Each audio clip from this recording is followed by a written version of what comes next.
여러분, 사도행전은 어쩌면 성령행전이다 라고 이야기해야 될 정도로 성령님이 로마세계 영생의 복음을 어떻게 전하셨는가, 이게 사도 바울을 주축으로 한 복음 전도자의 발걸음을 추적하고 있는 성경 말씀입니다. 여러분, 예수님은 하나님의 아들이심을 믿지요? 하나님께서 당신의 아들 예수 그리스도를 이 세상에 보내셔서 인간들의 죄값을 인간 대신 치르시고 십자가에 못 박혀 죽게 하셨습니다. 죄의 값은 영원한 멸망, 영원한 지옥의 형벌입니다. 이건 우리가 믿든지 믿지 않든지 사실입니다. 그러니까 더 무서운 거고요. 여러분, 원래 지옥은 인간을 위해서 준비된 것이 아니었습니다. 마태복음 25장 41절을 보면 예수님께서 이렇게 말씀하십니다. 또 왼편에 있는 자들에게 이르시되 저주를 받은 자들아 나를 떠나 마귀와 그 사자들 위하여 예비된 영원한 불에 들어가라. 여러분, 원래 지옥이란 마귀와 그 사자들을 위해서 예비되었다라고 예수님께서 말씀하고 계시는 것이죠. 근데 거기에 너희들도 들어가라. 우리에게 가르쳐주는 게 많지요. 지옥은 하나님을 반역해서 하나님 위에 오르려고 했던 사탄과 그 사탄을 따르는 악한 귀신들을 위해서 하나님이 준비하신 형벌의 장소였습니다. 여러분, 피조물이란 지은 분이 있다는 것이죠. 조물주가 있다는 것입니다. 하나님이 이 세상을 지으신 목적이 있고 천사를 지으신 목적이 있고 사람을 지으신 목적이 있습니다. 그 목적에 맞게 존재할 때 존재 가치가 있는 것이죠. 그런데 천사장이었던 사탄은 자기 지위를 높여서 자기가 하나님보다 높은 존재가 되고자 했습니다. 여러분, 가만히 생각해 보면 어떻게 그렇게 멍청한 생각을 할 수 있었을까 생각하지 않을 수가 없습니다. 자기가 지음받았다면 자기를 지은 존재가 자기 존재를 없애는 것쯤은 아무것도 아니라는 것을 알고 있었어야 했죠. 우리 깨닫고 넘어갑시다. 죄의 시작은 자아도취입니다. 죄의 시작은 뭐라고요? 자아도취입니다. 여러분, 하나님의 사랑을 나의 이익에 맞게 해석해서 나를 높이는 자아도취에 빠지시면 안 됩니다. 그렇게 하면 틀림없이 자기를 과대평가하게 됩니다. 자기를 과대평가하게 되면은 어떤 생각을 가지게 되죠? 과대망상을 가지게 됩니다. 사탄에게 자기가 하나님과 비길이라는 말은 자아도취요, 과대망상이지요. 여러분, 과대망상은 따라서 합시다. 미련한 것이다. 예, 미련한 것입니다. 자아도취, 과대망상은 미련한 것이에요. 왜냐하면 그 생각의 바탕을 이루고 있는 것이 사실이 아니니까. 그렇죠? 사실이면은 그것이 미련한 생각이 아니죠. 사실입니다. 근데 자아도취, 과대망상은요, 그 생각의 기반이 허상이잖아요. 실제가 아니잖아요. 그렇기 때문에 그 위에 쌓아올린 그 무엇도 거짓이 되는 것이죠. 그러니까 멍청한 생각을 하게 되는 것입니다. 여러분, 그런 사람은 결국 멍청한 짓을 하고 허망하게 멸망하게 됩니다.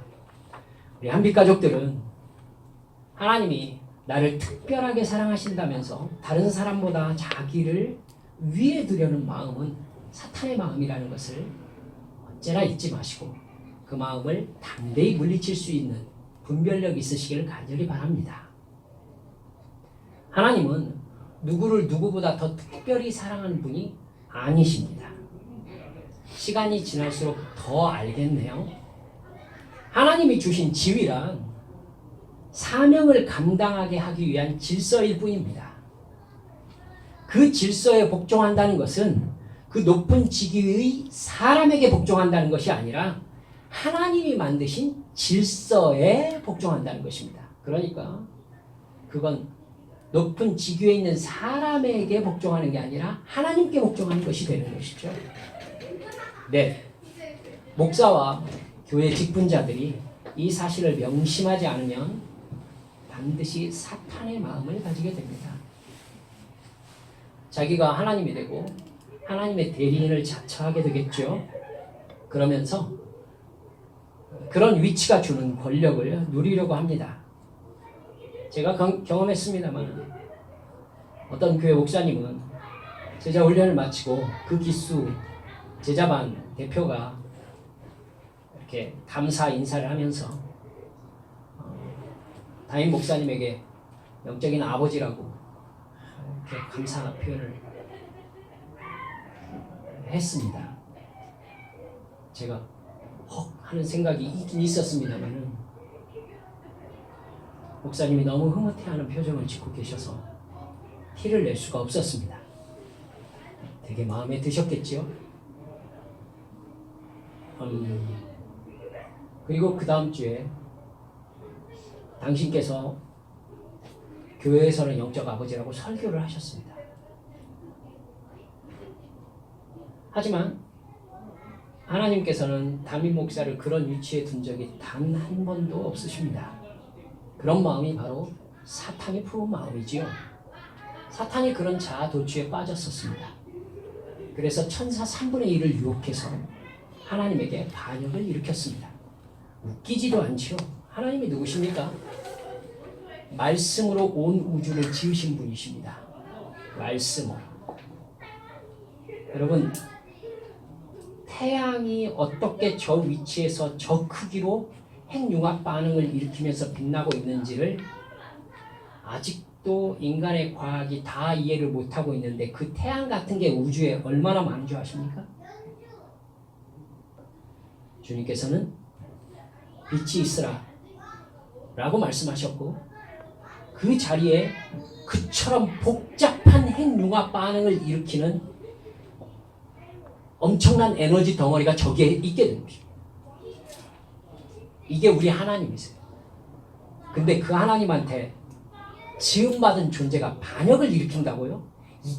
그게 반역입니까? 말도 안 되는 얘기죠. 말도 안 돼요. 하나님은 사탄의 반역을 단숨에 제압하시고 하나님 앞에서 그들을 쫓아내셨습니다. 그리고 하나님이 정하신 시간 동안 자유의지를 가진 인격체로 만들어진 인간을 시험하는 도구로 일하게 하셨습니다.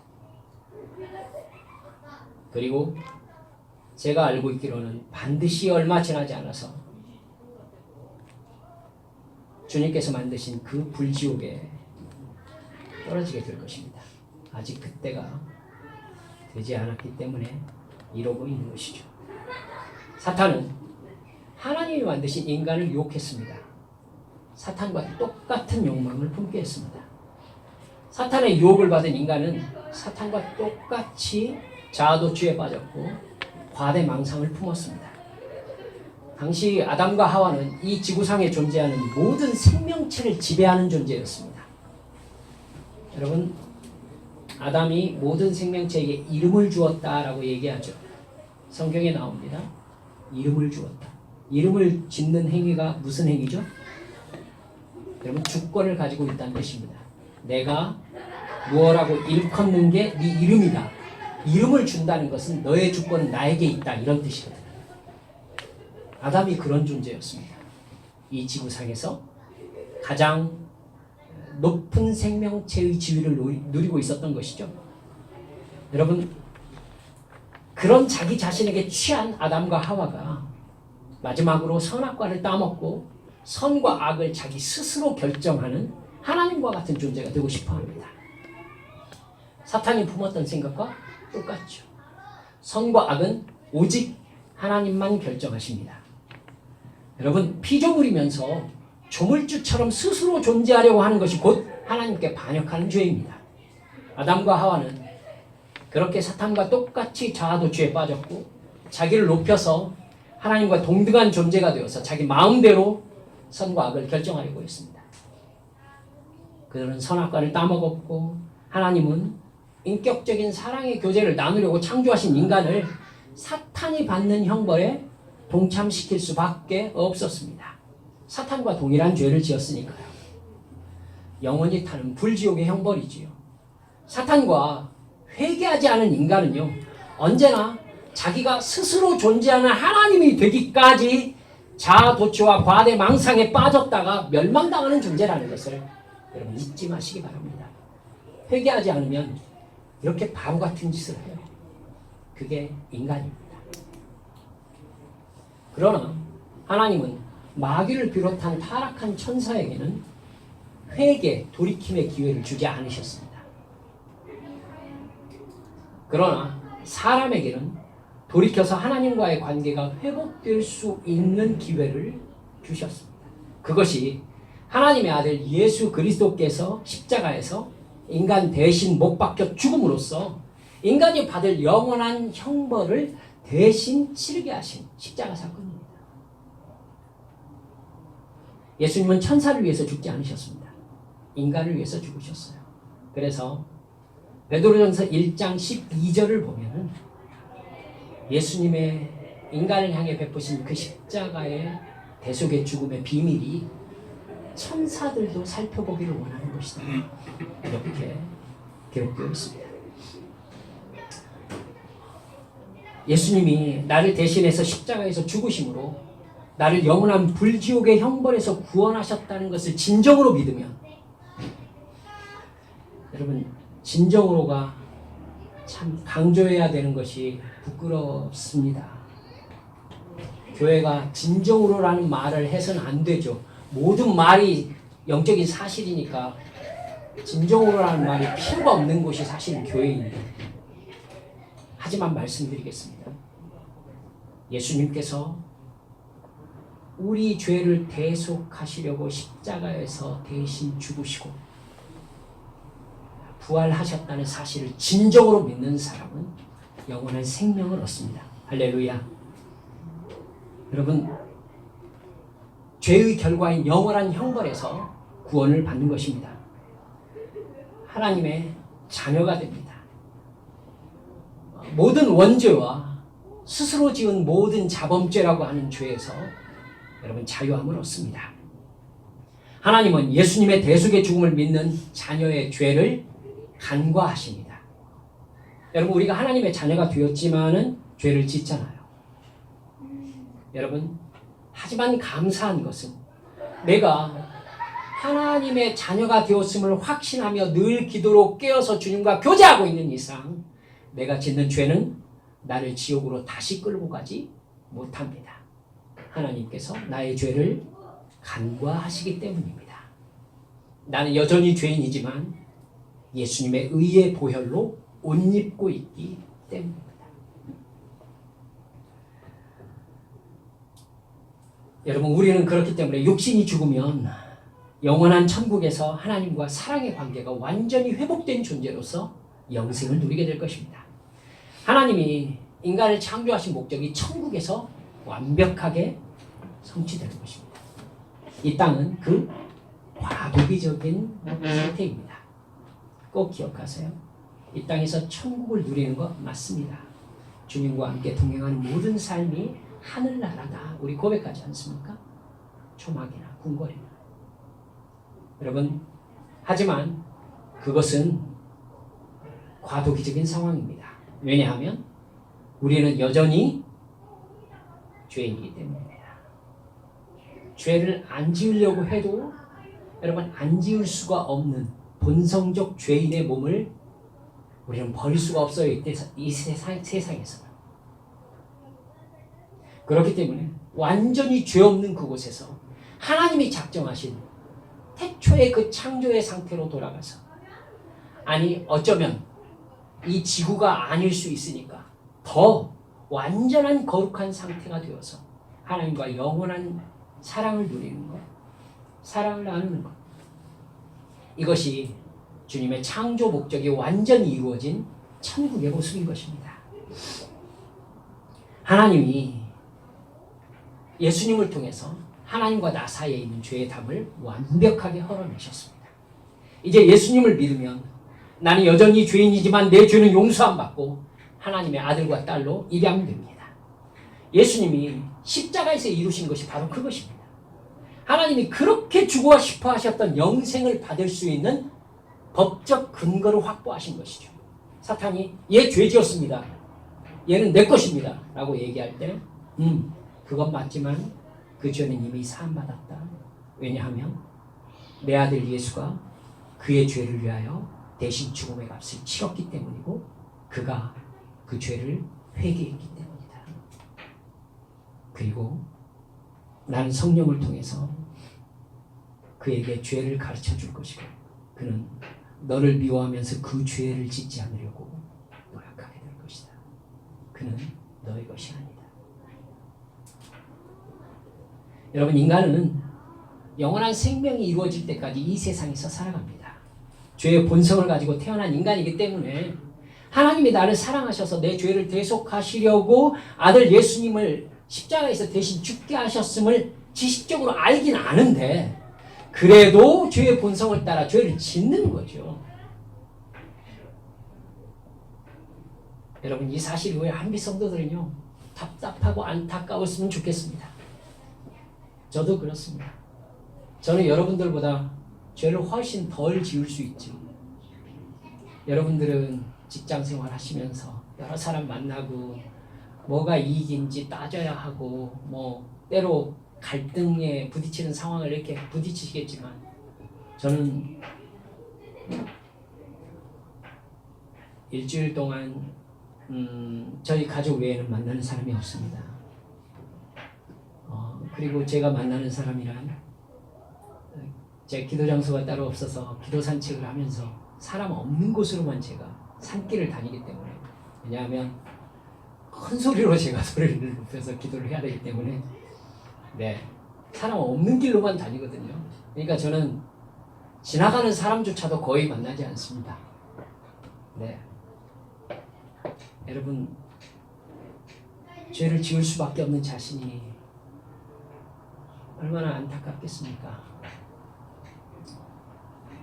그럼에도 불구하고 제 생각을 뚫고 들어오는 저의 욕심, 죄를 느낍니다. 때때로 주님 앞에 저 빨리 데려가시면 안 되겠습니까? 이렇게 기도가 나올 정도입니다. 사랑하는 여러분들, 그러니까 이 세상에서 주님의 뜻대로 살아간다는 것은 죄를 죄로 분명하게 인식하는 마음의 변화가 있지 않으면 하나님의 자녀로 살아갈 수가 없어요. 순간순간 죄와 하나님의 뜻을 깨닫게 도와주는 영적인 도움을 우리는 받아야 합니다. 죄를 짓고 사는 게, 죄를 생각하는 게 우리의 본성이기 때문에 그래요. 본성이. 그래서 주님께서 우리에게 보내신 분이 바로 성령님이십니다. 성령님은 예수의 영이라고 했습니다. 예수의 영. 그러니까 우리가 성령 충만하다는 것은 우리 마음 안에 예수께서 와 계신다는 얘기가 되는 것입니다. 즉, 제자들에게 예수님이 계셨다면 이제 예수님을 나의 주님으로 믿는 모든 사람에게, 그 각자에게 성령님이 와 계신 것이죠. 이것 때문에 예수님께서 내가 너희들을 떠나서 하늘나라로 가는 것이 너희들에게 유익이다 라고 말씀하셨다는 것이죠. 왜죠? 예수님이 육체로 계시면 보이는 그 자리 그 공간에만 있을 수 있겠지만 당신께서 가시면 예수의 영이신 성령님을 믿는 각 사람의 마음에 부어주시니까 여러분, 어느 장소 어느 시간에서든지 예수님과 사랑의 관계를 나눌 수 있게 되기 때문에 예수님께서는 당신이 가는 것이 너희들에게 유익이다 라고 마지막 설교에서 말씀하셨던 것입니다. 여러분, 성령 충만을 받아야만이 죄를 죄로 인식할 수 있습니다. 성령 충만을 받아야 죄로 하나님을 반역하게 나를 유혹하는 사탄의 유혹을 분별할 수 있는 것입니다. 성령 충만을 받아야 나에게 주시는 하나님의 말씀을 분별해서 순종함으로 사명을 감당할 수 있게 되는 것입니다. 오늘 우리가 읽은 본문 말씀이 성령 충만함을 받으면 어떤 일이 일어나는가를 우리에게 가르쳐주고 있는 말씀입니다. 첫 번째로 영적인 세계와 가르침에 집중하는 관심의 전환이 일어납니다. 사도행전 1장을 보면요, 부활하신 예수님이 제자들과 만나는 장면이 나옵니다. 여러분 신기하지 않겠어요? 지금 분명히 십자가에 못 박혀가지고 숨을 거두시는 모습을 보았는데 그분이 음식을 먹으면서 자기들과 함께 있다. 어떻게 그게 가능한지 놀라지 않을 수 없을 거예요. 여러분 예수님께서 제자들에게 가끔 나타나실 때 문 열고 나타나셨어요? 문 안 열고 나타나셨어요. 그냥 나타나셨다고요. 그런데요 예수님께서는 뭐라고 하셨느냐면 자기가 육체를 가지고 계신다고 말씀하셨어요. 육체는 벽을 통과할 수 없지 않나요? 새로운 육체를 가지시게 된 것이죠. 그렇죠? 새로운 육체를 가지시게 된 거예요. 그러면서 음식도 드셨잖아요. 사도행전 여러분 지금 읽고 계시는데 사도행전에서 이미 보셨어요. 성령께서 충만히 임하셔서 제자들을 이끌어 가시니까 제자들도 그런 예수님의 몸의 이동을 경험하죠. 경험해요. 여러분 분명히 베드로의 손과 발에 착고가 채워져 있었어요. 그런데 그대로 베드로를 붙잡고 있는 사람들은 그 자리에 있는데 베드로만 빠져나갔어요. 착고가 열린 게 아니라 베드로의 몸이 빠져나갔다고. 베드로의 몸이. 여러분 희한한 육체인 거죠. 여러분 제자들이 다 감옥에 갇혔을 때도 있었어요. 그때 천사들이 어떻게 했죠? 천사가 와가지고는 제자들을 나가게 했어요. 근데 나간 줄을 아무도 몰랐어요. 바깥에서 모두 다 변함없이 지키고 있었어요. 그렇죠? 근데 그 제자들이 성전에 나타나가지고는 말씀을 전하고 있었어요. 여러분 사도행전 5장에 나오잖아요. 봐요. 벌써 예수님처럼 순간이동하는 몸이 된 거예요. 빌립 보세요. 광야로 주님께서 이끌어 가시니까 그냥 광야에 쓱 나타나가지고는 여러분 에티오피아 국고 맡은 관리를 만나지 않습니까? 그리고 나서요. 그 사람에게 세례를 주고 나서 여러분 빌립을 성령께서 쑥 이끌어 가시죠. 그래가지고 간다기에는 그 사람이 어디 갔는지를 몰랐어요. 그 관리가 어디 갔는지를 몰랐는데 빌립은요 아소도에 나타나서 말씀을 전한다 이렇게 나타나죠. 보세요. 지금 거리가 저는 요한복음 3장에서 예수님께서 누구에게? 요한복음 3장 16절 누구에게 한 말이죠? 하나님이 세상을 이처럼 사랑하사 독생자를 주셨으니 이는 저를 믿는 자마다 멸망치 않고 영생을 하게 하신 거죠. 여러분 그때 예수님께서 뭐라고 하셨느냐면 성령으로부터 난 자는 바람과 같다라고 말씀하신 적이 있었어요. 바람과 같다. 근데 사도행전 2장에 급하고 강한 바람 소리가 들렸다라고 나오죠. 그리고 성령 충만을 받게 돼요. 그리고 그 성령을 받은 사람들이 움직이는 모습을 보니까 바람과 같아요. 사랑하는 여러분들, 그렇게 새로 예수님께서 부활하신 다음에 제자들을 만나고 계시는데 하나님 나라의 얘기를 하십니다. 하나님 나라의 이야기를. 여러분 말씀의 주제는 예수님께서 맨 처음 사람들 앞에 딱 드러나셨을 때에 회개하라 천국이 가까웠느니라 하면서 하나님 나라의 일을 말씀하셨다라고 하는데 부활하신 예수님조차도 하나님 나라의 일을 계속해서 말씀하고 계시죠. 그런데요 참 생각해보면 놀라운 게 5절에 보면 1장 5절에 보면은요 제자들이 성령을 받는 것에 대해서 말씀하시는 예수님에 대해서 예수님께 이렇게 질문을 해요. 주님께서 이스라엘에게 나라를 되찾아 주실 때가 바로 지금입니다. 1장 6절 말씀. 옆에 있으니까 한번 읽어볼까요? 제가 세 번역으로 읽었습니다만. 그들이 모였을 때 예수께 여쭈어 이르되 주께서 이스라엘 나라를 회복하심이 이때니까. 여러분, 우리가 살펴보았지만 제자들은요, 예수님이 십자가에 못 박히시기 전날에 서로 누가 높으냐고 싸웠었죠. 네. 여러분, 그때의 제자들이 가졌던 생각이 뭐였느냐면 주님께서 이스라엘 나라를 회복하실 것이다. 거기에서 누가 더 높은 자리에 오를 것이냐. 지금 그 얘기였잖아요. 근데 부활하신 예수님을 앞에다 두고도 제자들의 관심은 똑같은 거죠. 변하지 않았어요. 저는 이 장면을 생각하면 참 놀라워요. 죽었다가 다시 살아나신 분이 앞에 있는데도 여러분 관심이 하나도 바뀌지 않았어요. 인간의 욕심이라는 게 이렇게 무섭습니다. 욕심을 내려놓는다고 말은 하지만 그게 그렇게 쉽게 내려놓아지는 게 아닙니다. 예수님은 하나님 나라의 일을 말씀하시지만은 베드로를 포함해서 제자들은 아직도 보이는 세상의 일, 사람의 일을 말합니다. 예수님이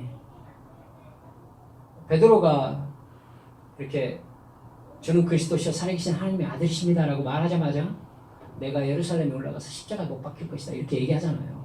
그때 베드로가 뭐라고 하죠? 주여 절대 그런 일이 당신에게 일어나서는 안 됩니다 라고 얘기했을 때 예수님이 그때 참 중요하게 찝어서 했던 얘기가 있었습니다. 사탄아 내 뒤로 물러가라. 너는 나를 넘어지게 하는 자로다. 내가 하나님의 일을 생각하지 않고 도리어 사람의 일을 생각한다. 베드로야 너는 내가 일관되게 보이지 않는 하나님 나라의 이야기를 전하고 있는데 너의 눈은 언제나 보이는 이 세상의 일, 사람의 일에 고정되어 있다. 그러면서 그걸 예수님께서 앞에다 충격적으로 사탄아 내 뒤로 물러가라 이렇게 말씀하십니다. 즉 이 세상에 집중된 모든 생각이 사탄이 준 생각이라는 것을 얘기하고 있는 것이죠. 여러분 그때 상태 그대로 베드로를 비롯해서 제자들이 부활하신 예수님 앞에서도 변하지 않았음을 우리가 살펴볼 수 있는 것입니다. 여전히 제자들은 이스라엘이 로마에서 언제 해방될 수 있느냐 하는 것에 모든 관심이 집중되어 있습니다. 주님은 제자들의 그 말씀을 듣고 여러분 아시잖아요. 때와 시기는 너희가 알 것 없다. 너희에게 성령님이 임하시는 것이 중요하다. 1장 8절 말씀이었지 않습니까? 너희들이 성령 받고 능력 받아서 온 세상을 다니며 내 증인이 되는 것이 하나님 나라의 일이다. 여러분 그런 제자들에게 성령님이 임하신 것입니다.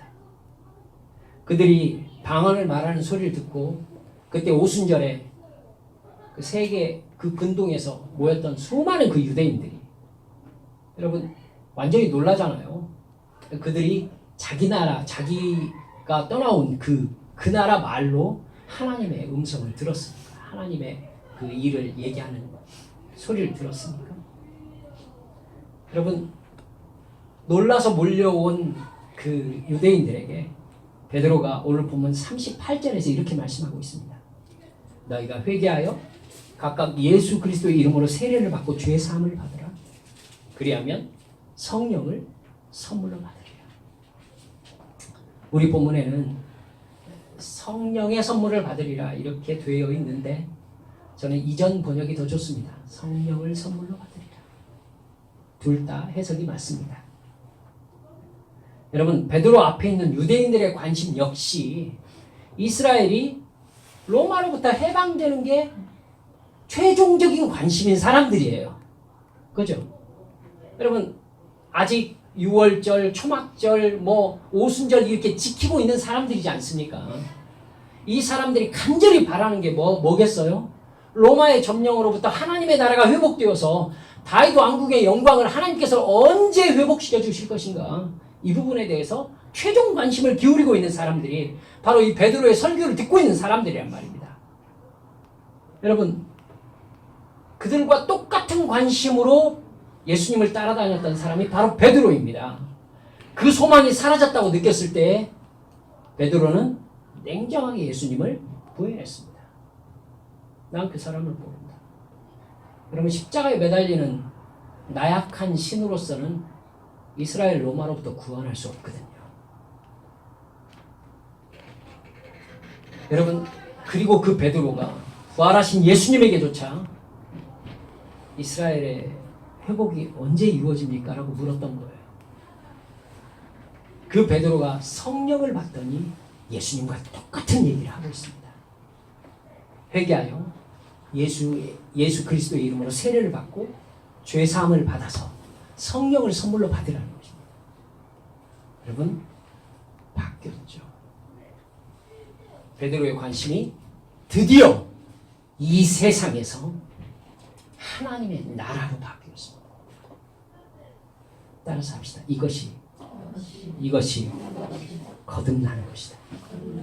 이게 거듭나.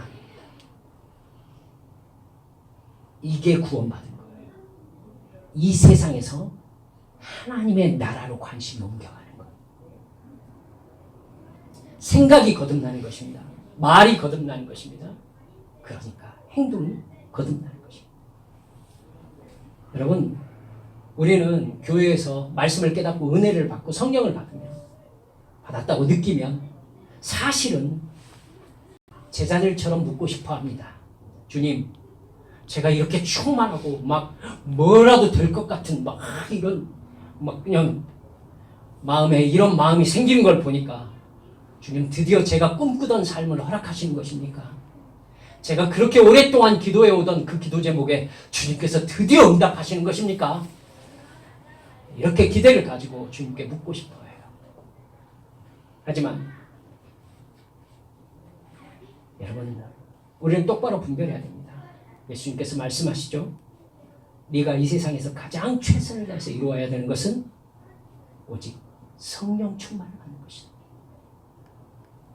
우리가 성령 충만을 받는 순간 우리는 이 세상에서 성공하는 사람이 되는 것이 아니라 영적으로 거듭나는 것입니다. 영의 사람으로 바뀌는 것이죠. 육의 사람이 영의 사람으로 변화되는 거예요. 성령께 이끌리는 사람이 되는 것입니다. 이게 이끌리는 사람이 아니라, 이 세상 사람이 아니라 하나님 나라의 사람이 되는 것입니다. 소속이 바뀌는 거예요. 돈 버는 방법을 나누는 사람이 아니라 복음을 전하는 사람이 되는 것입니다. 본문 42절을 보면 세례받고 회개한 사람들이 사도의 가르침을 받았다 라고 얘기하고 있습니다. 여러분, 그 사도들이 어떤 사람들이었습니까? 예수와 함께 그들을 잡아 죽이려고 했었던 사람들이었어요. 돌로 때리려고 했었던 사람들이었다고요. 근데 그 말을 듣기 시작했어요. 사랑하는 여러분들, 그들의 관심이 영적인 것으로 바뀐 것입니다. 이게 바로 변화입니다. 할렐루야. 두 번째, 성령 받은 사람들은요, 믿음의 사람들이 서로 사귀는 일 하는 것, 또 함께 식사하며 모이는 것에 열심을 내게 됩니다. 우리 교회죠. 42절 중간에 보면 서로 교제하며 떡을 떼었다 이렇게 나옵니다.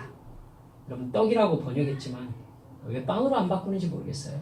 그 사람들이 먹은 식사를 의미합니다. 여러분, 다시 46절을 보면요, 그들이 날마다 마음을 같이하여 성전에 모이기를 힘쓰고 집에서 떡을 떼며 기쁨과 순전한 마음으로 음식을 먹었다 이렇게 얘기하고 있습니다. 새로운 영적인 공동체가 탄생한 것입니다. 예수님께서 주신 말씀을 듣고 회개하고 순종하는 변화된 삶을 살기 시작했어요. 여러분, 그런 삶의 변화를 경험한 사람들은요, 여러분, 그게 이 세상에 나타날 수 있는 공동체가 아니거든요. 여러분, 자기가 지금 신의 영에게 감동되어서 이전에 하지 않던 생각을 하고 이전에 하지 않던 말을 하고 이전에 하지 않던 행동을 해요. 이렇게 살 수 있을까요? 여러분, 그렇기 때문에 그렇게 성령 받은 사람들은 성령 받은 사람들끼리 모이려고 하는 것입니다. 모이려고 하는 거예요. 그런 삶의 변화를 경험하는 사람들이 서로 모여서 자기에게 일어난 이 변화가 좀 제대로 된 변화인가를 확인하고 싶어 하는 것이죠. 성경을 보니까 그들이 서로 모여서 격려하고 위로하고 가르치면서 가난한 사람들을 섬기면서 식사하면서 영적인 대화를 나누었습니다. 여러분, 영적인 공동체는 이 세상에서 경험할 수 없는 공동체입니다. 이런 변화를 맞이한 사람들이 서로 모여서 자기에게 일어난 일을 확인하고 싶어하는 건 당연한 것입니다. 감히 말씀드립니다. 성령 충만한 공동체는 그렇게 됩니다. 그렇게 됩니다. 모이면 예수 얘기합니다. 교회 공동체가 왜 요즘에는 모이기 꺼려하는 공동체가 되었습니까? 신령한 대화와 영적인 사명이 나눠지는 것이 아니라 돈 이야기, 남 헐뜯는 이야기, 자기 자랑과 세상 즐거움 얘기, 어디 가니까 뭐가 맛있더라, 어디 가니까 경치가 기가 막히더라, 이따위 얘기들을 하고 앉아있기 때문입니다. 여러분, 진짜 믿음의 공동체, 성령 충만받은 공동체는 함께 모여서 예수 얘기하죠. 구원 얘기합니다. 기도합니다. 밥 먹으면서 자기에게 경험된 성령님의 역사를 간증합니다. 그것이 이상하지가 않아요. 왜 분위기 깨냐고 하는 사람이 한 사람도 없어요. 구원시켜야 될 사람을 나누면서 서로 그 사람 위해서 중보하며 기도합니다. 깊이 사랑합니다. 여러분, 이게 영적인 공동체고, 이 영적인 공동체를 향한 소망함이 있을 때에 그 공동체가 살아있음을 믿으시기 바랍니다. 마지막 세 번째로, 성령 충만을 받으면 오로지 기도하는 일에 힘쓰게 되어 있습니다. 42절 마지막 절을 보면은 그들이 오로지 기도하기를 힘쓰니라 이렇게 나옵니다. 성령 충만을 받아 영의 사람이 되었다는 것은요, 영의 존재를 인식하게 되었다는 뜻입니다. 저를 보세요. 이게 얼마나 심각한 이야기인지를 여러분이 인식하셔야 됩니다. 성령 충만한 사람이 되었다는 것은 영적인 존재를 내가 인식하게 되었다는 뜻이에요. 내가 이 공간에 내 눈으로 보이는 사람밖에 없다라고 느끼지만 사실은 영적인 존재가 이 공간 안에 함께 있다는 것도 함께 느낀다는 것입니다. 이 공간 안에는 천사가 있을 수 있고 성령 충만함으로 주의 영이 우리 안에 충만하게 함께 거하고 계십니다. 믿으십니까? 여러분, 하나님이라는 신을 인식하는 거예요. 영이신 성령님을 인식합니다. 성령의 감동하심을 경험합니다. 여러분, 성령으로부터 내가 감당해야 될 사명을 깨닫습니다. 그렇기 때문에 영이신 하나님과 교통하는 일이 중요할 수밖에 없습니다. 성령님이 수시로 나에게 감동하셔서 나에게 기도의 충동을 주시는 것을 느낍니다. 시도 때도 없이 영이신 하나님이 나에게 느껴집니다. 성령님이 나를 바라보고 계시는 시선이 느껴집니다. 그리고 조금만 시간이 나면 내 영을 감동하셔서 성령님께서 하나님의 말씀을 깨닫게 하시고 내 영이 성령님의 감동하심을 받아서 하나님께 기도하고 있다는 것을 느끼게 됩니다. 기도하고 있다는 것을. 예전 공동체가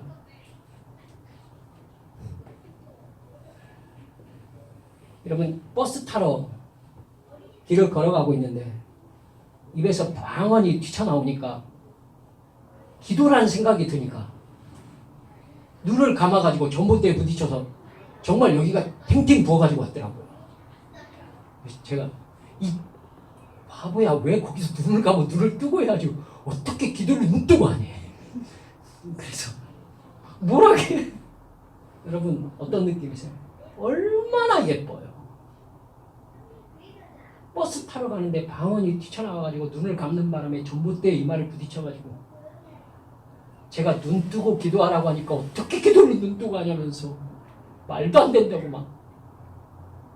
제 눈에 그렇게 예뻤는데 주님이 보시기에는 얼마나 예뻤겠어요.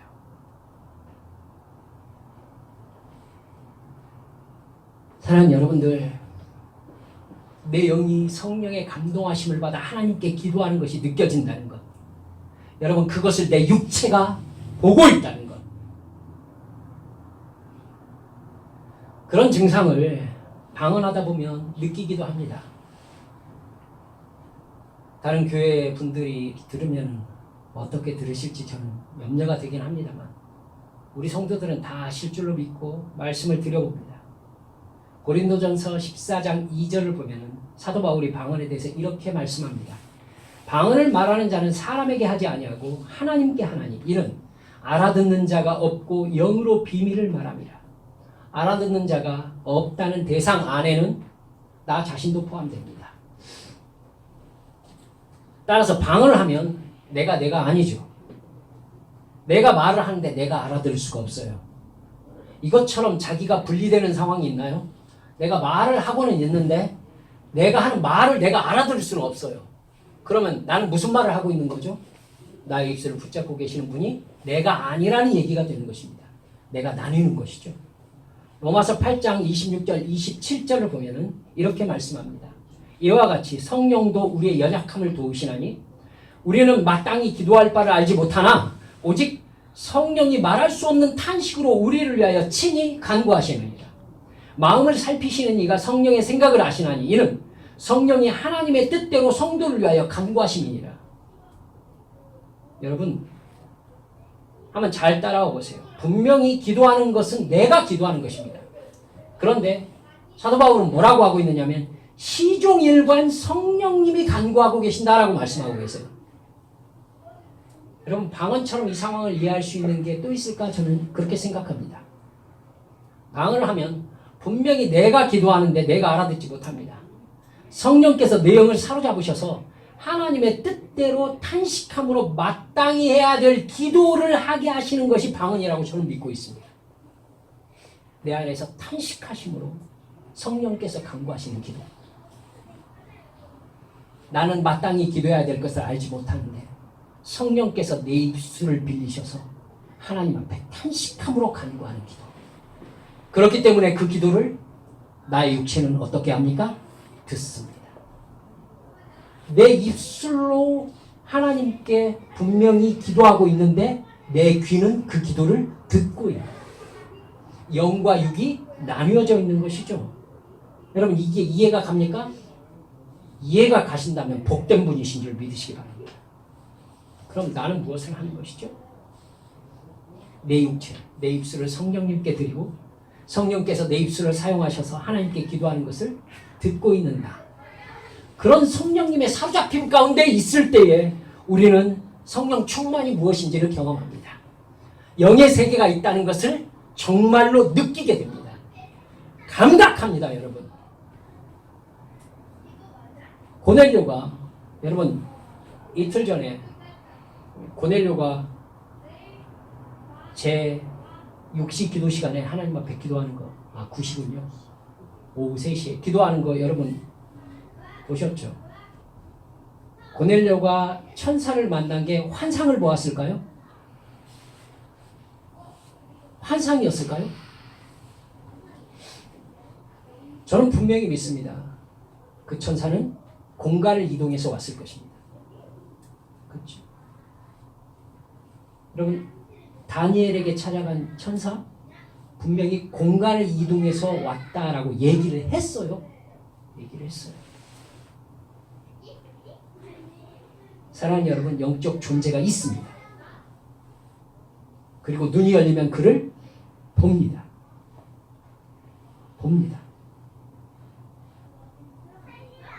여러분, 하나님의 자녀의 천사가 날마다 주의 얼굴을 뵙는 줄을 알지 못하느냐라고 분명히 성경에서 말씀하셨습니다. 저는 굳이 수천사를 얘기하고 싶은 게 아니에요. 사랑하는 여러분들, 그렇게 성령께 붙잡혀서 내가 영적인 세계를 감지하는 것, 감각하고 있다는 것, 저는 복된 일이 아닐 수 없다고 생각합니다. 내가 아니구나. 내가 기도하고 있지만 내가 기도하는 게 아니구나. 내가 내 것이 아니구나. 기도를 하는 것이 내가 분명한데 기도가 내 것이 아니라는 것. 저는 이 감각처럼 귀중한 게 없다고 생각합니다. 성령께서 기도하게 하실 때에 방언이든지 아니든지 기도하면서 내가 멈출 수 없는 그 기도에 붙잡혔을 때에 내가 하나님의 자녀라는 것, 영적 세계가 있다는 것을 깨닫게 되는 것입니다. 그 경험 속에서 우리는 성령님의 느낌을 배우고 성령님이 나에게 하시는 말씀을 분별하는 법을 배웁니다. 그렇기 때문에 사탄은 어떻게 해서든지 내가 기도하지 못하게 하고, 성령님은 어떻게 해서든지 네 몸을 기도의 도구로 내놓으라고 달라고 하십니다. 그 사이에서 우리는 사탄의 말을 따를 것인지 성령님의 인도하심을 따를 것인지 결정하는 것입니다. 그리고 성경은 분명히 그 행동에 대해서 마지막 날에 주님께서 심판하시리라 말씀하셨고, 그래서 사무엘은 내가 너희들을 위하여 기도를 쉬는 죄를 범하지 아니하였다라고 확실하게 말씀하고 있는 것입니다. 여러분, 적어도 영적인 우리들에게 기도를 쉬는 것은 뭐다? 여러분, 그렇게 내가 영에 사로잡혀 있을 때에 죄에 대한 저항력이 엄청나게 강해집니다. 이게 진짜 강함이죠. 죄를 짓지 않게 되는 것, 하나님의 말씀에 순종하도록 나를 복종시키는 것, 이게 영적인 강함입니다. 우리는 무슨 강함 하면은 그냥 내가 초능력 받아가지고 이런 상상을 하는 경향이 있는 것 같은데, 천만의 말씀이에요. 하나님께서 우리에게 주시는 강함은 무엇입니까? 죄를 짓지 않는 것입니다. 죄가 내 마음을 꿰뚫고 들어오는 것을 냉정하게 보고 예수 이름으로 그것을 물리칠 수 있는 능력, 이것이 바로 영적인 강함인 것입니다. 성령 충만할 때 그 강함이 나에게 임합니다. 그리고 내가 하나님께 속한 사람인 것이 부인할 수 없는 사실로 내게 인식되어지기 시작합니다. 죄에 대하여, 의에 대하여, 심판에 대하여 정확하게 알게 됩니다. 영적 지식과 분별력과 여러분 통제력을 가지게 되는 것이죠. 통제력. 성령의 마지막 열매가 무엇입니까? 절제입니다. 그걸 영어 성경은 셀프 컨트롤이라고 번역했어요. 무엇인지 아시겠죠? 성령께서 내게 임하시면 나의 육체를 성령께서 지배하심으로 말미암아 하나님의 말씀에 의해서 컨트롤할 수 있습니다. 말씀을 맺습니다. 성령 충만한 사람은 관심이 이 세상의 즐거움과 자랑과 자기 욕망에 성취해서 영적인 것으로 완전히 전환됩니다. 하나님의 나라와 영생과 하나님의 은혜를 받는 것에 집중하기 시작합니다. 그래서 모이기를 기뻐합니다. 모여서 세상의 이익 공동체와 다른 영적 공동체를 이룹니다. 모이면 기도하려고 하고, 모이면 성령 얘기하려고 하고, 모이면 성령 충만에 대해서 서로 말합니다. 여러분, 그 얘기를 들으면서 도전받고 싶어 합니다. 저 사람의 성령 충만이 나에게 감전됩니다. 그래서 실제로 성령의 역사가 옆 사람에게 감전되기도 합니다. 합니까? 경험하셨습니까? 네. 함께 손잡고 방언으로 통성 기도할 때 전혀 방언받지 못했던 사람들이 성령 충만함으로 방언이 열리는 것, 그리고 자기에게 일어난 일을 이해하지 못해서 두려워 떠는 모습을 저는 수도 없이 봤습니다. 하나님은 살아계십니다. 그렇게 되면, 성령 공동체가 되면 그 공동체 안에 각자는 기도하는 일이 삶에서 가장 중요한 일 중에 하나가 되는 것입니다. 영적인 사람이 되었다는 증거가 영적인 존재와 교통하는 것으로 나타나기 때문이지요. 그렇게 성령 충만하면요, 그 성령님께서 나를 이끌어서 나를 영적인 사명자로 쓰시기 시작하는 것이 느껴지기 시작할 때가 있습니다. 오늘 본문만 말씀만 보세요. 베드로 앞에 모인 사람들도 자기 욕망을 이루기 위해서 종교 생활을 하는 사람들이었어요. 이스라엘이 로마에서 해방되는 것을 바라고 있는 유대인들이었어요. 여러분, 근데 베드로의 말은 전혀 다른 하나님 나라의 얘기를 하고 있어요. 근데 베드로 앞에 모인 사람들이 베드로의 말에 귀를 기울이고 있어요. 여러분, 그 말 한다고 베드로를 죽이려고 했었던 사람들이거든요. 앞으로도 지금 베드로가 그 말 때문에 계속 생명의 위협에 노출돼요. 여러분, 이렇게 그 사람들의 욕망과 베드로가 하는 말은 핀트가 안 맞는 말이에요. 그런데 그들이 꼼짝도 하지 못한 채 붙잡혀서 그 자리에 못 박힌 듯이 그 말을 듣고 있어요. 그리고 뭐라고 해요? 베드로의 말을 다 듣더니 그런즉 형제들이야 우리가 어떻게 하면 좋겠느냐 이렇게 물어봐요. 우리가 어떻게 하면 좋겠느냐.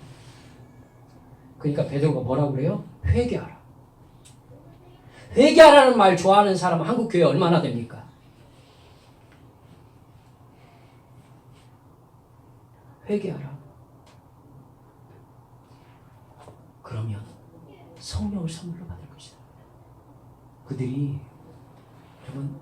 그들이 회개하고 세례를 받고 제자가 되었는데 믿는 사람의 수가 3,000명이나 되었다라고 했습니다. 보세요. 그들이 모인 이 공간을 누가? 하나님이 주권자로 붙잡고 계시는 거잖아요, 지금. 그죠? 베드로의 말을요, 거기에 모인 사람들의 귀에 주님께서 꽂아 넣고 계시는 거예요. 성령 충만받은 사람은 이렇게 하나님께서 영으로 사로잡아서 당신의 도구로 쓰시는 것이 경험되기 시작합니다. 말씀에 붙잡히기 시작하고 그 말씀이 입에서 선포될 때 그 말을 듣는 대상이 말씀에 사로잡히기 시작해요. 성령께 감동되어 말하는 것은 들을 수밖에 없어요. 성령 충만한 사람이 있는 공간의 주권자는 주 예수님이시기 때문입니다. 주님의 주권에 저항할 수 있는 인간이 이 세상에 단 한 사람도 없습니다. 이런 경험이 우리 한빛 가족들의 삶에서 경험되기 시작해야 됩니다. 우리 한빛 가족들 각자의 삶에서 성령의 실제하심과 병든 자를 일으키시고 불신자를 구원시키시는 역사가 경험되어서 한빛교회가 구원의 사명에 쓰임받는 믿음의 공동체로 온전히 거듭나게 되어지기를 우리 주 예수님의 이름으로 축원합니다. 함께 기도합시다. 그 시간 기도할 때 나의 주권이 누구에게 있는지 한번 돌아봅시다. 내가 성령께 사로잡혀 살고 있는가? 내 육신의 욕망에 사로잡혀 살고 있는가 돌아봅시다. 주여 긍휼히 여겨주소서. 주여 나에게 성령 충만함을 허락하여 주소서. 주의 영에 사로잡혀 영의 사람으로 거듭난 나 자신이 인식되어지게 하여 주옵소서. 그래서 내가 살아가는 시간 동안에 기도하며 주님과 교통하는 일이 나의 가장 큰 기쁨이 되게 하여 주시옵고 주의 말씀에 순종하며 주의 영광 드러내는 일이 내 삶의 목적이 되도록 주여 나를 진정으로 거듭난 영혼으로 만들어 주시라고 이 시간 하나님 앞에 간절히 통성으로 기도하시겠습니다. 아버지 하나님이시여 역사하여 주시옵시기를 간절히 원합니다. 아버지 하나님